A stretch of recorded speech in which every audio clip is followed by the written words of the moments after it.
Graça e paz a todos, boa noite, que o Espírito Santo de Deus continue ministrando o seu coração, falando contigo, te animando, amém? Se me abençoa em nome de Jesus. Quero saudar também você que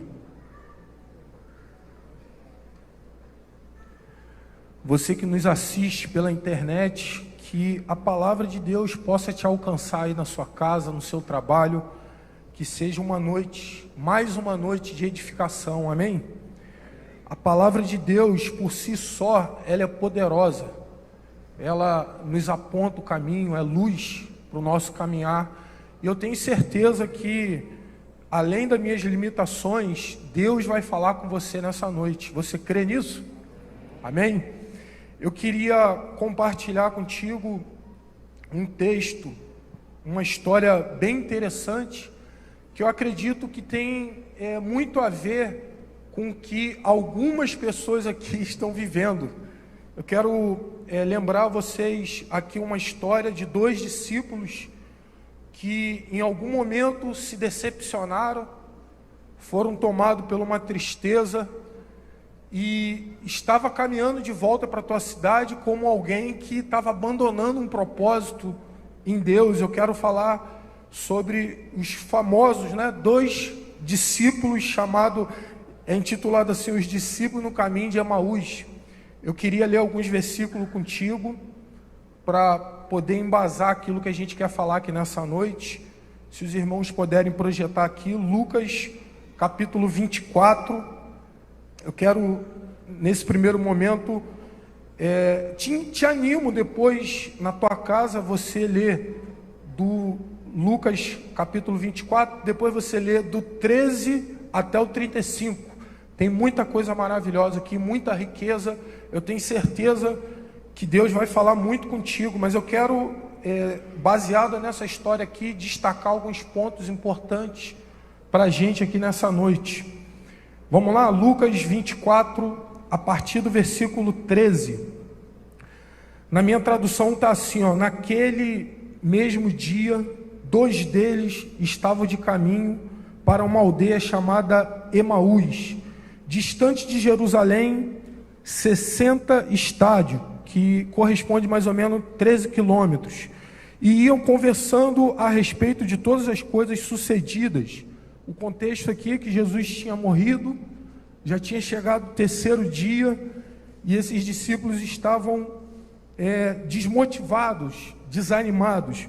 Versículo 15, e aconteceu que enquanto conversavam e discutiam, o próprio Jesus se aproximou e ia com eles, e os olhos, porém, estavam como impedidos de reconhecer. 17, então lhe perguntou Jesus: que é isso que vos preocupa e de que ides tratando à medida que caminhais?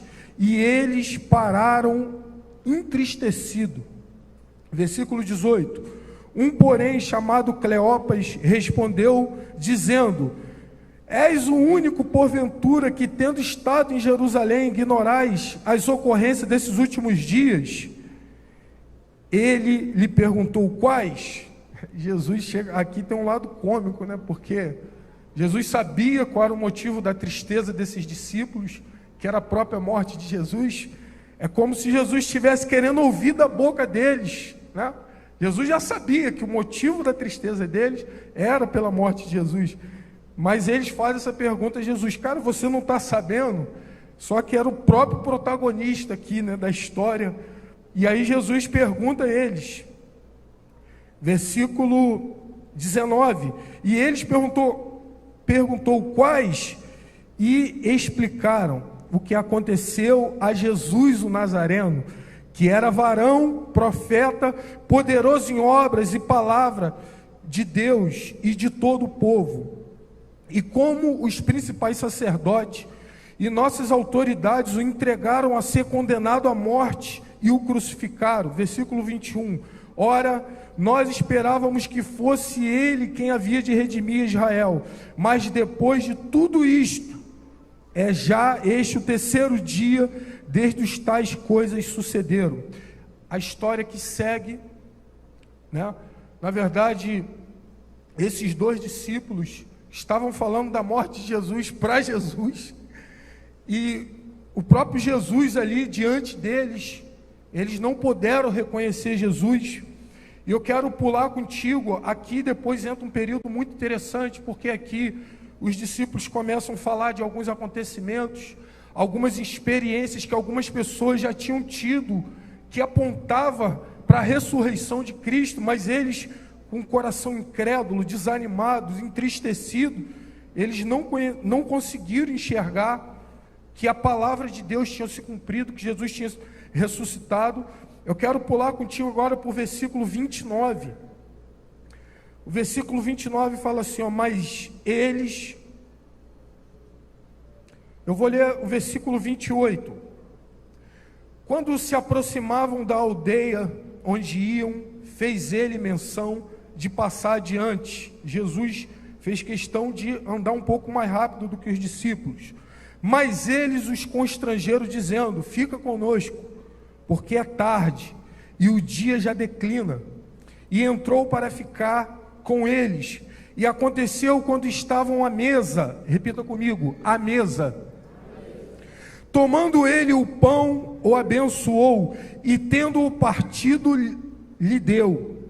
Então lhe abriram os olhos, repita comigo, então lhe abriram os olhos.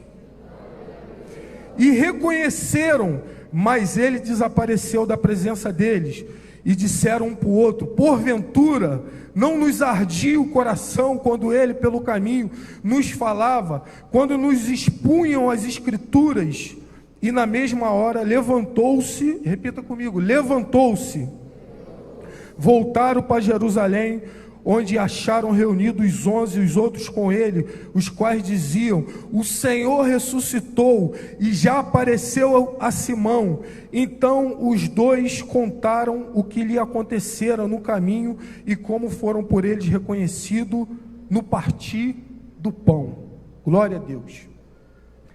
Queridos, essa história aqui, ela é recheada de ensinamentos para nós.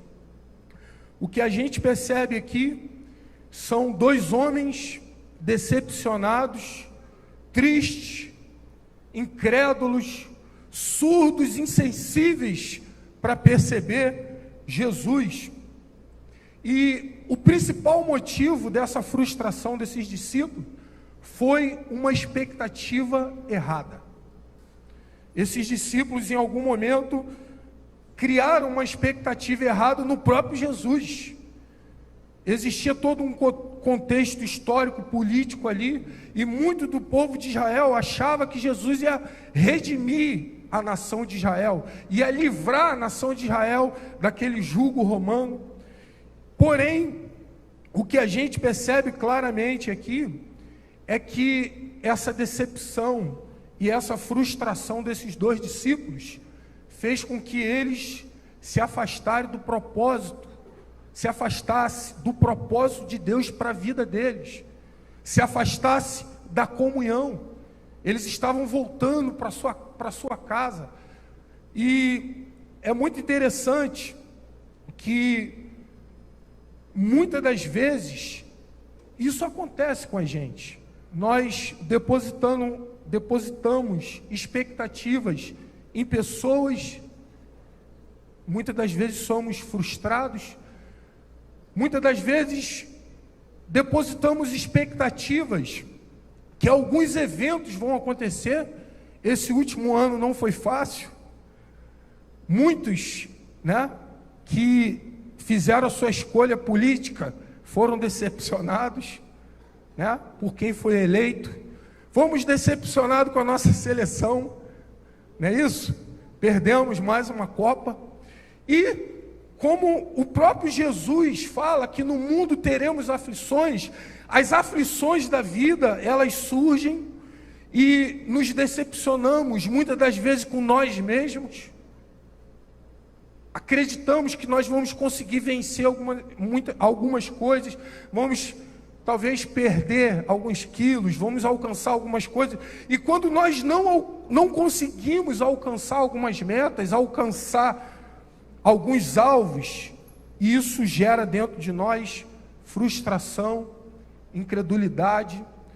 quando não somos correspondidos, às vezes em uma amizade, em um relacionamento, nos frustramos muitas das vezes com a atitude de algumas pessoas.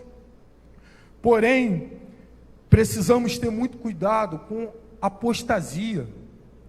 Precisamos ter muito cuidado com esse ciclo de decepções que gera no nosso coração incredulidade. E é muito interessante que essa decepção estava tão forte no coração desses discípulos, que o próprio Jesus, o Filho de Deus, estava do lado dele, conversando com ele, e eles não conseguiram perceber Jesus, porque estavam totalmente presos no passado, e ele não conseguiu ver Jesus presente ali do lado dele, naquele momento. E eu anotei uma frase aqui muito interessante, que enquanto eu for escravo do meu passado, eu terei dificuldade em ver Jesus se revelando no presente. Muitas das vezes, todas essas frustrações nossas, essas decepções, tapam os nossos olhos, colocam escamas e lentes nos nossos olhos, a ponto da gente não ver mais Jesus no nosso lado, não ver mais o cuidado de Deus, não ver mais Jesus, não perceber Jesus falando. E interessante aqui, que Jesus, antes de ir na casa desses discípulos, a primeira coisa que Jesus fez, foi se revelar para eles. Jesus se revela, Jesus se manifesta. A Bíblia fala, no texto que a gente leu aqui, que Jesus apareceu para esses dois discípulos. Eles estavam decepcionados, incrédulos, tristes, e de repente, por causa de Jesus, de alguma forma eles carregavam uma expectativa que Jesus iria ressuscitar, e de repente o próprio Jesus se manifesta para eles, mas a incredulidade deles, a tristeza, a decepção era tão grande no coração daqueles discípulos, que eles não reconheceram Jesus. E nós precisamos ter cuidado com isso. Muitas das vezes, essa expectativa errada no nosso coração, essas decepções, faz com que a gente não perceba Jesus do nosso lado.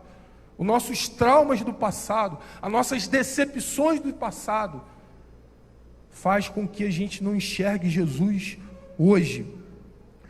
E Jesus não só se manifestou, a Bíblia fala que Jesus prega para eles. Jesus começa a falar: cara, vocês nunca leram o que os profetas falam, o que Moisés falou, que Jesus iria morrer, iria ressuscitar ao terceiro dia. E Jesus passa um bom tempo ali descrevendo a palavra. Você imagina que pregação maravilhosa, a própria palavra pregando a palavra, o próprio Jesus falando dele mesmo. E eu fico imaginando, talvez Jesus estava com muita vontade: opa, abre esses olhos, sou eu aqui.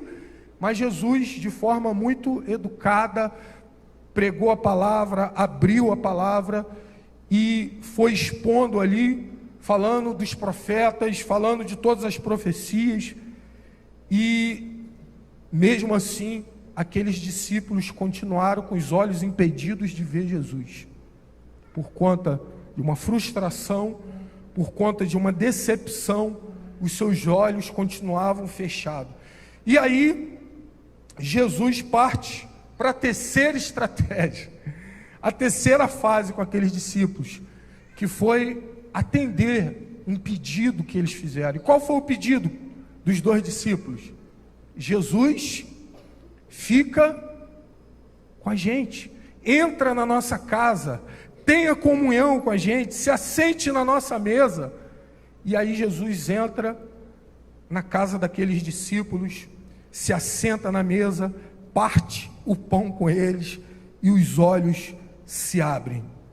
Queridos, uma igreja que não vê Jesus é uma igreja incrédula. Uma igreja que está com seus olhos tapados é uma igreja incrédula. E eu tenho crido, nesses últimos dias, a importância da mesa, a importância desse ambiente onde você consegue se assentar. Eu imagino que Jesus senta com aqueles 2 discípulos ali, né? E naquele ambiente ali de intimidade, Jesus pede, igual nós fazemos, né? Geralmente quando vai alguém na nossa casa, a gente pede para a pessoa orar, agradecer pelo alimento. E eu acredito que os discípulos fizeram aquilo. Jesus não, eles não sabiam que era Jesus, né? Inclusive a visão deles sobre Jesus, eles nem chamavam de Jesus o Cristo. Se você perceber aqui no texto, ele já chama Jesus de profeta. Ele nem mais considerava que Jesus era o Jesus Cristo, o Salvador. E aí, naquele ambiente ali de intimidade, enquanto Jesus partia o pão, a Bíblia fala que os olhos daqueles discípulos abriram. E eles conseguiram enxergar que quem caminhou com ele durante aquele trajeto, quem pregou para eles, e quem estava ali dentro da casa deles era o próprio Cristo, o próprio Jesus. E queridos, eu quero nessa noite enfatizar a importância, no tempo que nós vivemos hoje, da gente valorizar esse tempo de mesa. O sobrenatural, as manifestações sobrenaturais são muito importantes. A palavra é muito importante, você ouvir da palavra, mas interessante que nem a manifestação sobrenatural, nem a palavra foi suficiente para que esses discípulos pudessem ver a Jesus. Foi necessário um tempo de mesa, foi necessário o olho no olho, foi necessário criar-se esse ambiente. E Jesus ali ao partir do pão, enquanto Jesus compartilhava daquele pão, daquela intimidade, aqueles discípulos puderam as escamas dos olhos caírem e eles enxergar Jesus. Queridos, eu quero poder destacar aqui a importância desse tempo, um tempo difícil para muitas pessoas, cada um com seus desafios pessoais, mas a importância da gente criar, desenvolver essa cultura de mesa, da gente, no nome de Jesus, a gente poder abrir mais a nossa casa. Qual a última vez que você preparou um café e você chamou alguém na sua casa? Qual a última vez que você articulou uma ida na casa de alguém, comprou um pão, comprou alguma coisa e falou: cara, eu estou indo aí na tua casa tomar um café? Qual a última vez que você proporcionou esse tempo de mesa com alguém? E eu quero dizer para você que essa mesa, o que Jesus viveu com esses 2 discípulos, foi esse lugar de uma verdadeira comunhão. Eu creio plenamente que na eternidade não terá púlpito. Eu creio, na eternidade não terá um modelo parecido com esse aqui, mas terá uma mesa. Nós teremos comunhões uns com os outros, nós viveremos juntos, olho no olho. E eu quero poder aqui destacar alguns benefícios da mesa. E o primeiro que eu quero falar é que na mesa todos têm voz. Por mais alto ou baixo que você seja, quando está todo mundo sentado na mesa, a gente não consegue perceber essa diferença de altura. Na mesa é como se todos estivessem à mesma altura. E é muito interessante, querido, a gente entender isso. Independente se você tem algum título, se você é líder, se você é um pastor, se você é um discípulo, um discipulador, quando você está na mesa com alguém, você tem essa oportunidade de exercer o teu sacerdócio. Eu gosto muito desse texto de Apocalipse 1:6, que a Bíblia vai falar que Deus nos constituiu reino de sacerdote para o Deus e Pai. A Ele a glória e o domínio pelos séculos dos séculos. É muito importante a gente entender isso, que toda pessoa que está em Cristo, toda pessoa que é casa, que é habitação do Espírito Santo, você tem algo de Deus precioso. Quando você está nesse ambiente de mesa, você aprende, mas você também tem essa oportunidade de falar, de se expressar. Amém, queridos? Você entende isso? E nós precisamos disso. Precisamos de tempo de mesa. Precisamos poder sentar em um ambiente e abrir o nosso coração, falar das coisas que Deus tem falado contigo, o que você leu durante a semana, a canção do que você ouviu, o que Deus tem falado contigo. Ouvir da pessoa também. Nós não vivemos naquele modelo do Velho Testamento em que existiam algumas pessoas ungidas por Deus. A Bíblia fala que nós somos um reino de sacerdotes. Você está autorizado a ter acesso a Deus. Você está autorizado a falar com Deus, a ouvir Deus, a ter palavra de Deus. Então, esse ambiente de mesa, todos têm voz. Todos nós temos a mesma altura. O segundo ponto aqui que eu destaco é que na mesa os nossos corações podem ser tocados. Esse ambiente de mesa é um lugar onde você consegue tocar pessoas e ser tocado. E é muito interessante que na mesa os nossos corações estão mais perto. Como é bom você está no ambiente de mesa, onde você pode abrir teu coração, falar das suas lutas, das suas angústias, das suas incredulidades, dos seus desafios. Como isso é bom!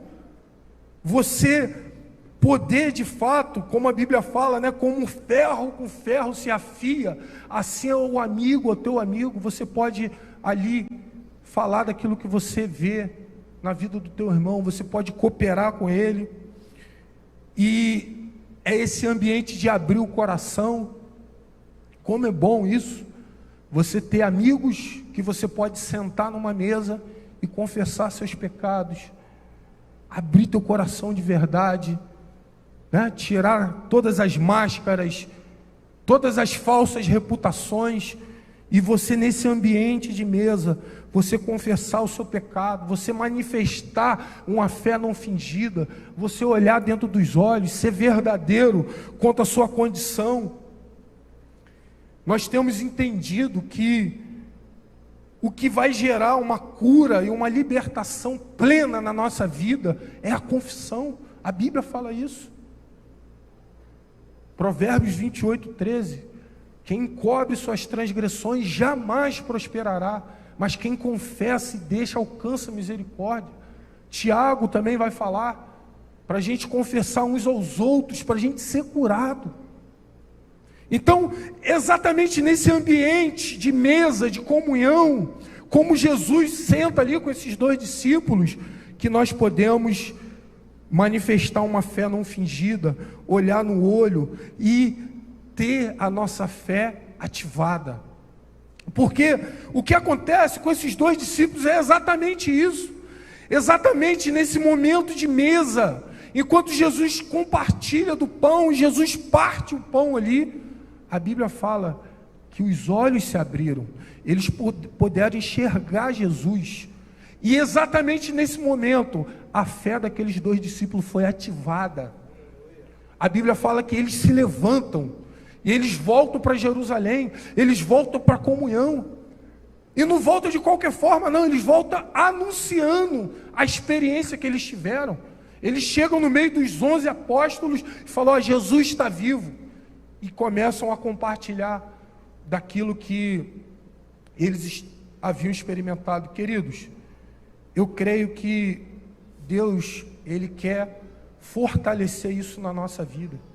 Tempo de mesa, olho no olho, esse ambiente de transparência, de verdade, de honestidade, onde nós vamos poder falar de nós mesmos, falar dos nossos pecados, das nossas lutas, das nossas dificuldades, das nossas fraquezas, e vamos também poder cooperar com outras pessoas.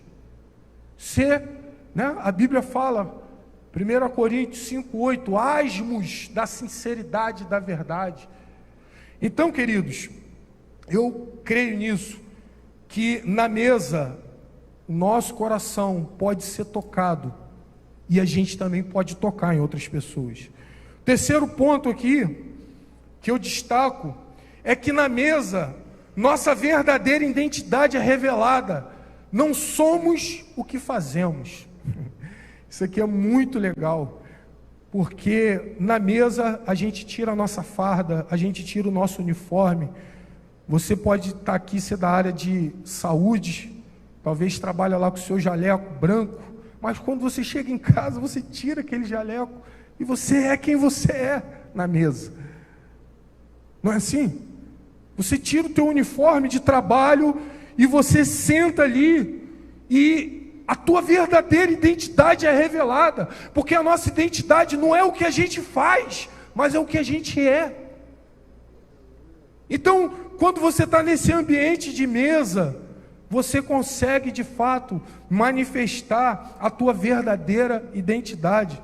Eu tenho tido umas experiências assim muito interessantes com meus filhos, porque meus filhos não me olham como professor, ou professor Alexandre, eles me olham como pai, e é muito interessante que no ambiente de mesa, a gente aproveita para ensinar muitas coisas para os nossos filhos, é ou não é? Quantos pais eu tenho aqui? Eu tenho conversado com eles sobre reverência na hora da oração. Criança sabe como é que é, você está orando, está viajando. Tenho conversado sobre reverência na hora da oração. Tenho conversado sobre uso de celular. Falo, não quero usar celular.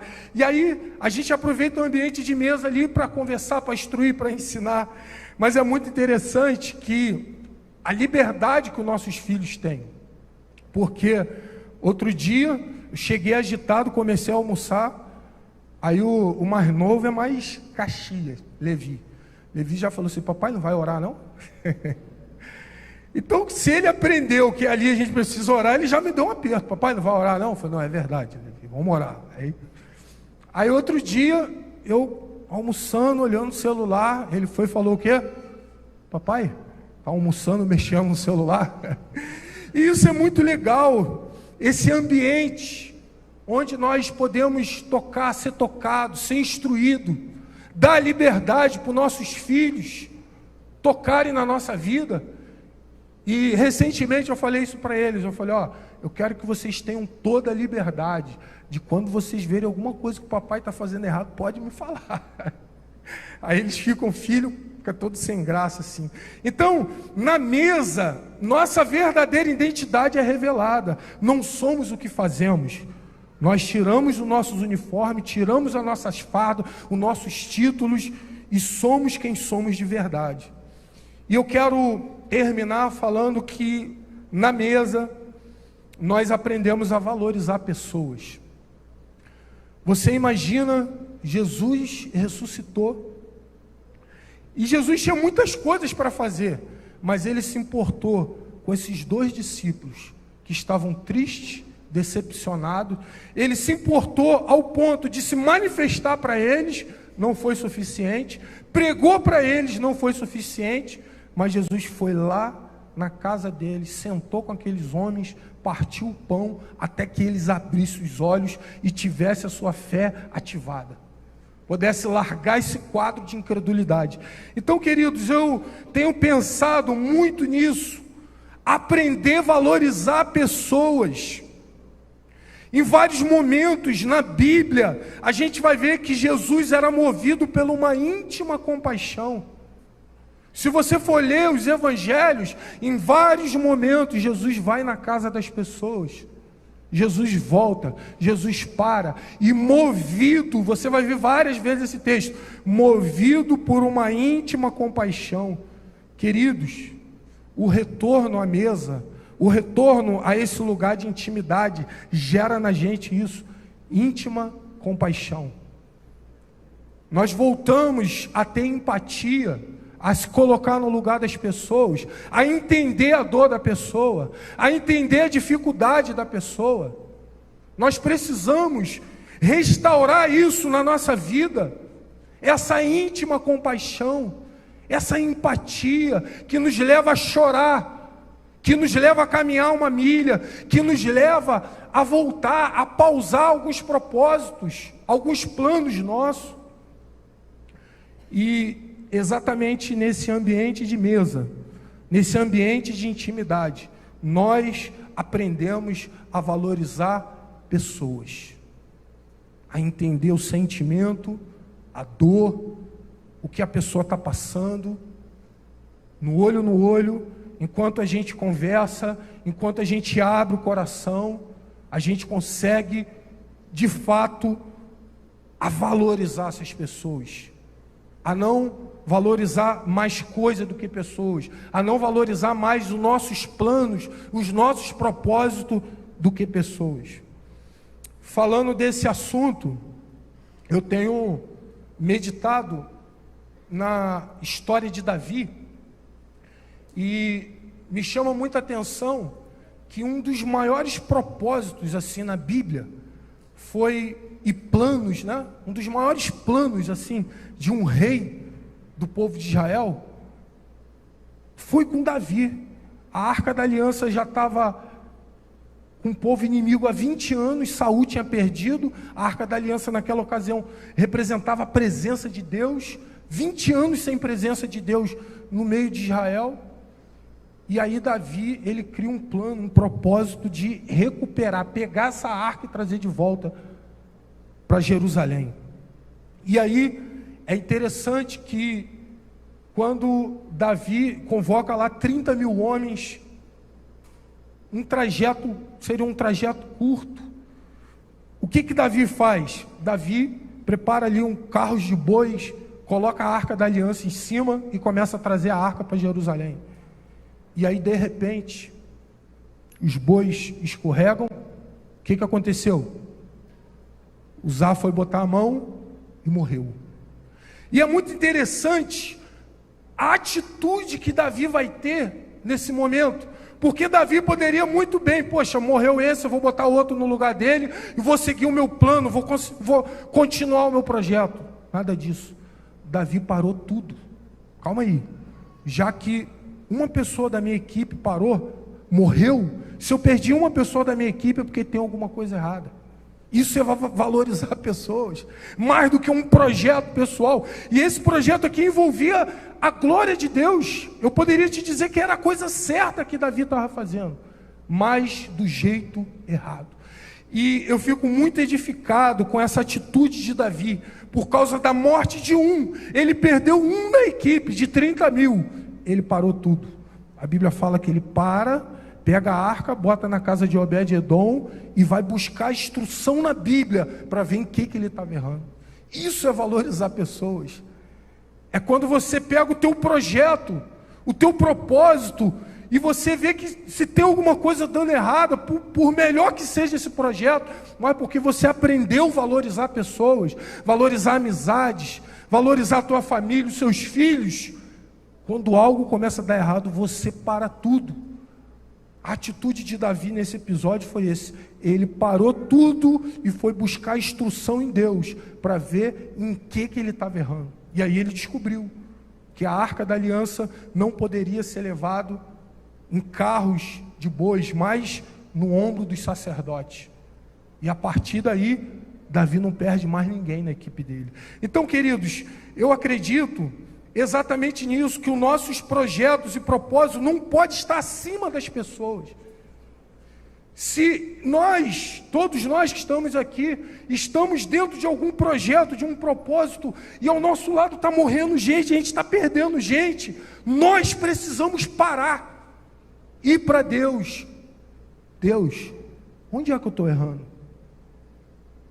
Buscar instrução em Deus, e ter, na verdade, esse coração, não ter um coração obstinado,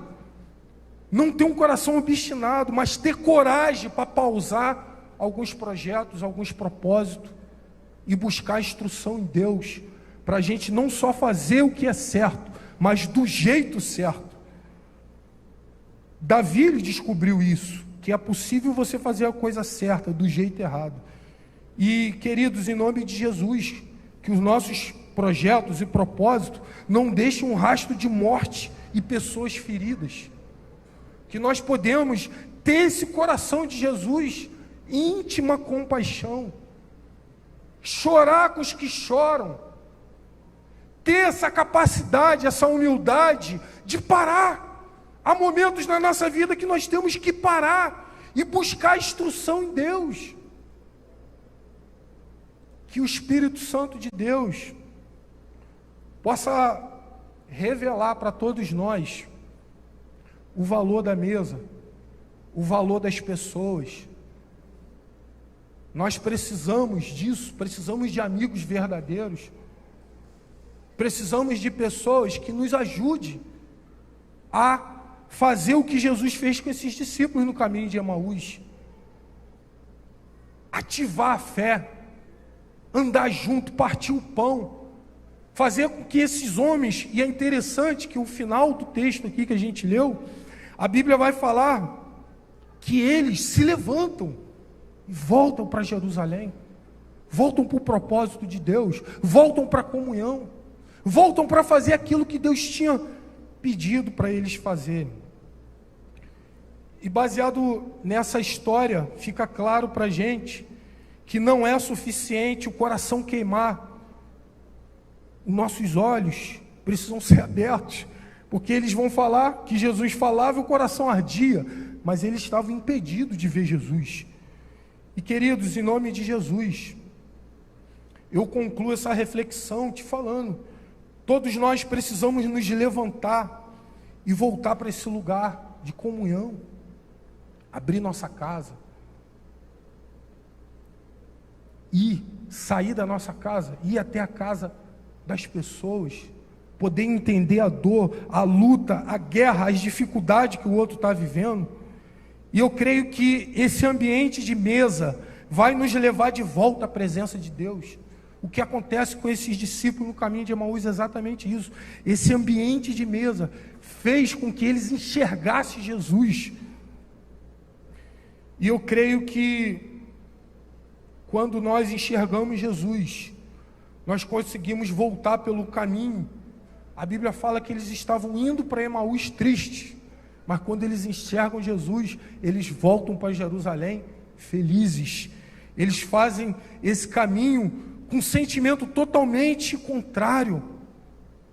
Eles voltam proclamando Jesus Cristo.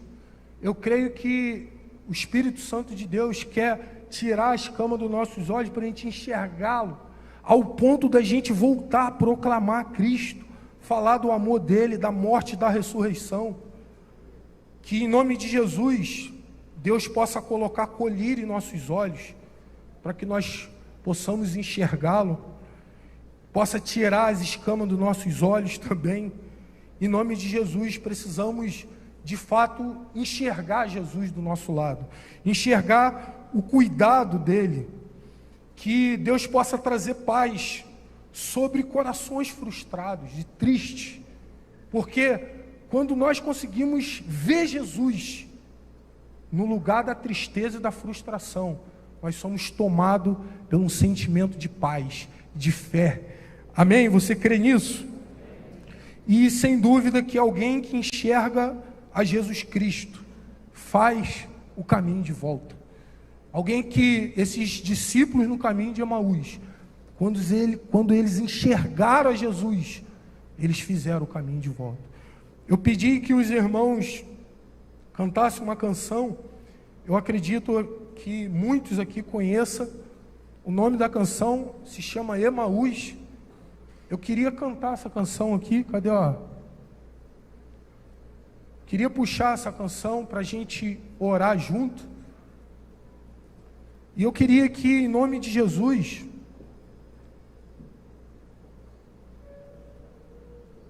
você pudesse, queria te chamar para ficar de pé, queria cantar essa canção junto contigo. E eu quero cantar essa canção. E vamos lá, Rian? E eu quero orar com algumas pessoas aqui. Enquanto eu orava por essa palavra, enquanto eu meditava, e eu perguntava a Deus, Deus, o que o Senhor quer falar nessa noite? E o Senhor ministrava muito claro no meu coração, Alexandre, há muitas pessoas tristes, decepcionadas, deixando a comunhão, deixando Jerusalém. E eu quero trazer paz para o coração dessas pessoas. Eu quero tirar a escama dos olhos. Eu quero me revelar a essas pessoas. Eu quero que elas possam voltar a me perceber. Porque a verdade é que Jesus está falando contigo. Jesus está do teu lado. Mas, por conta da tristeza, das frustrações e das decepções, você não tem conseguido enxergar o amor, o cuidado dele. E eu quero cantar essa canção. Vamos lá, Rian?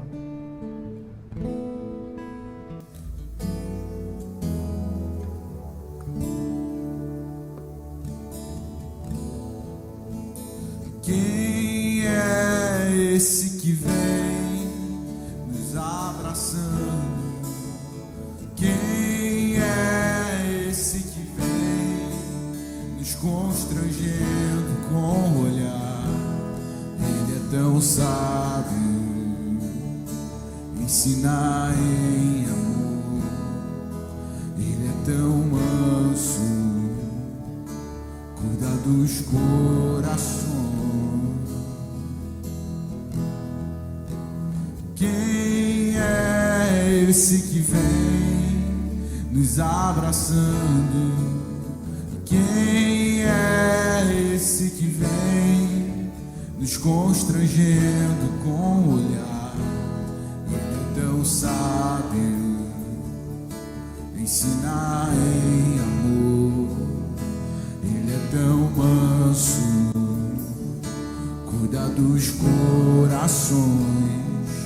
Ele entrou em casa, ele está na mesa, ele nos observa, sabe que o esperamos, e ao partir o pão, os nossos olhos se abrem e reconhecemos quem tu és.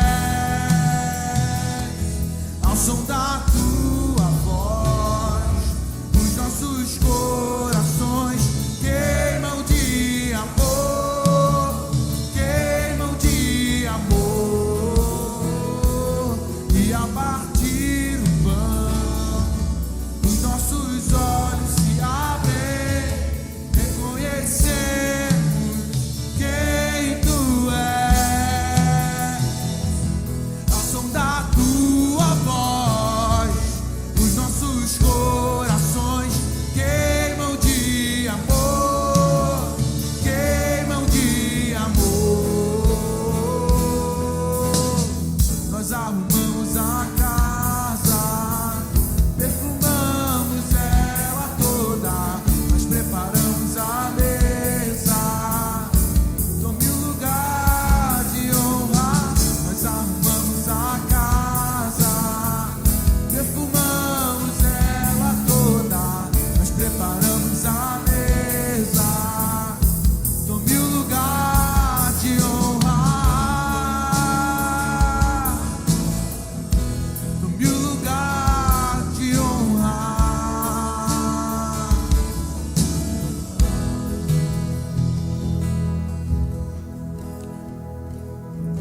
Eu queria orar com algumas pessoas. Caso essa palavra falou contigo de alguma forma, você quer esse renovo em Deus, quer achar esse lugar de paz, quer ver Jesus em todas as áreas da tua vida, a gente vai cantar essa canção novamente.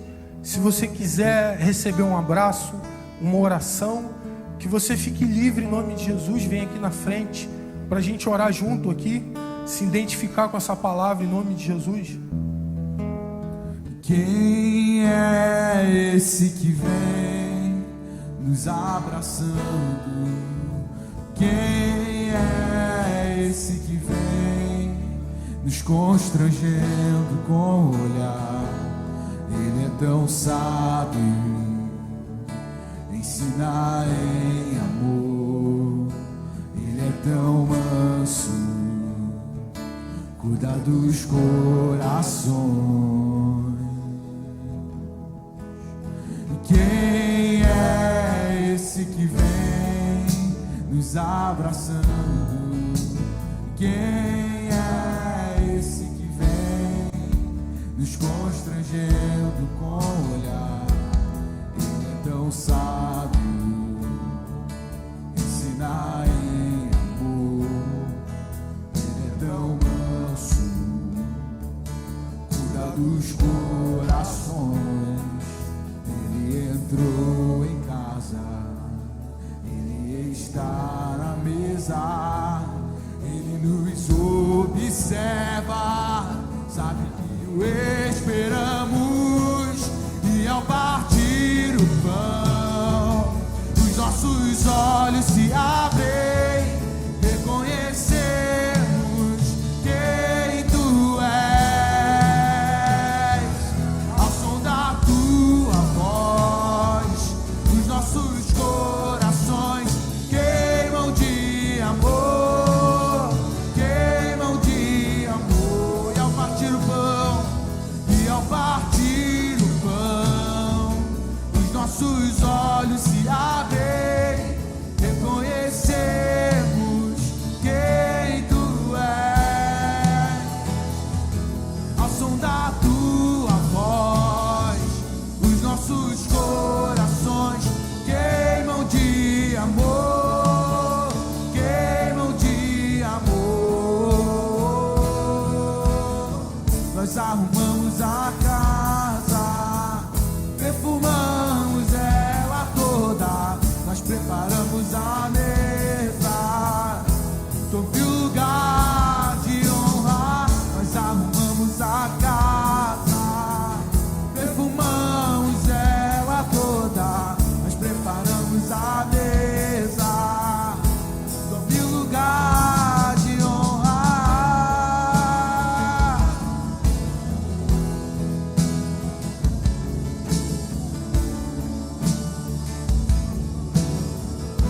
Sob o lugar de honra.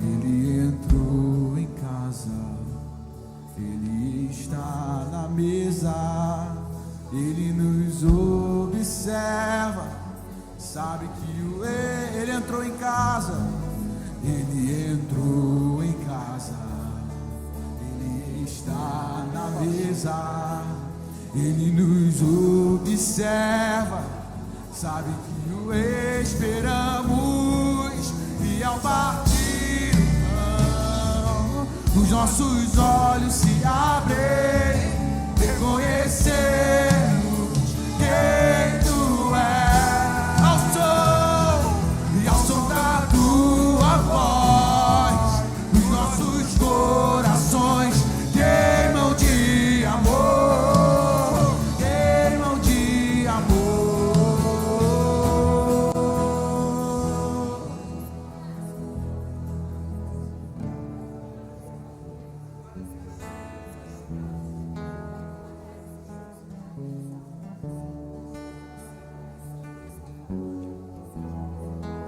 Ô Espírito Santo, abra os nossos olhos, Pai.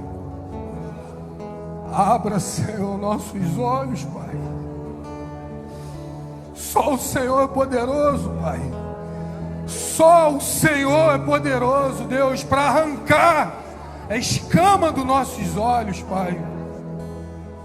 Oh, Deus, no lugar das frustrações, Pai, no lugar da tristeza, Deus, traga paz aos nossos corações, Senhor, em nome de Jesus, Senhor, em nome de Jesus, Pai, que possamos ver a Ti, Jesus, que possamos, Senhor, não só ter o coração ardendo, mas Te perceber, Deus, poder Te perceber, saber que é o Senhor, Deus, que está nos conduzindo, falando aos nossos corações, Senhor.